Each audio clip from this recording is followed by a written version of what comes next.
Hello, আমি অনির্বাণ দে। আমি দুর্গাপুরে থাকি। আমি আমার গ্র্যাজুয়েশনের পর একটা খুবই ভালো কলেজ খুঁজছিলাম এমবিএ করার জন্য, এবং আমাকে একটা ভালো কলেজ খুঁজতে খুবই সাহায্য করেছে এডু কেরিয়ার গ্রুপ।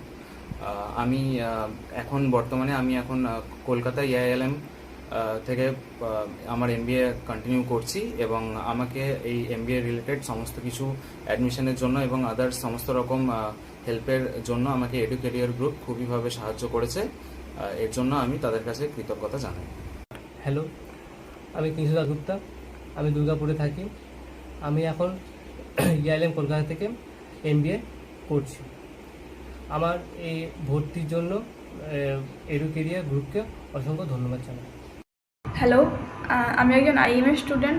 এই বছরই 2024 সালে আমি ওয়েস্ট বেঙ্গল জয়েন্ট এক্সাম দিয়েছিলাম, এবং তারই কাউন্সিলিং করিয়ে আমি আইএম সল্টলেকে বর্তমানে বিটেক ফার্স্ট ইয়ার কম্পিউটার সায়েন্সে পড়াশোনা করছি। কিন্তু আমাকে এই কাউন্সিলিং প্রসেসে এবং অ্যাডমিশানে আমাকে ভীষণভাবে সাহায্য করেছেন এডু কেরিয়ারের সাথে যুক্ত প্রীতম স্যার। তিনি যে কোনো টাইমে আমাকে হেল্প করেছেন এবং সমগ্র কাউন্সিলিং প্রসেসে আমাকে ভীষণভাবে সহায়তা করেছেন। তাই ভবিষ্যতে যেসব ছাত্রছাত্রী ওয়েস্ট বেঙ্গল জয়েন্ট দিতে চায় বা কোনো কলেজে অ্যাডমিশন নিতে চায়, তাদেরকে আমি অবশ্যই বলবো প্রীতম স্যার এবং এডু কেরিয়ারের সাহায্য নিতে। তিনি সমগ্র কাউন্সিলিং প্রসেস এবং অ্যাডমিশানে আমাকে সাহায্য করেছেন, এবং তার জন্যই হয়তো আমি আইএম সল্টলেকে আজ পড়াশোনা করছি। তাই ওনাদের প্রতি আমি অনেক থ্যাঙ্কফুল। আমার নাম এমডি সুলতান আরেফিন। আমি মুর্শিদাবাদ জেলার ভরতপুর থানার বাসিন্দা।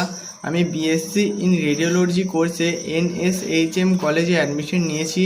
এতে আমাকে সম্পূর্ণভাবে সাহায্য করেছে প্রীতম স্যার।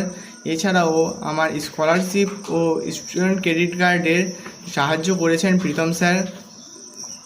আমি সাজেস্ট করব যে সমস্ত ছাত্রদের এখনও অ্যাডমিশন হয়নি বা সমস্যা হচ্ছে অ্যাডমিশন হতে, তাদেরকে যে প্রীতম স্যারের সঙ্গে একবার যোগাযোগ করে কাউন্সেলিং করিয়ে নেওয়া উচিত। এতে প্রসেসটা খুব সহজ হয়ে যাবে।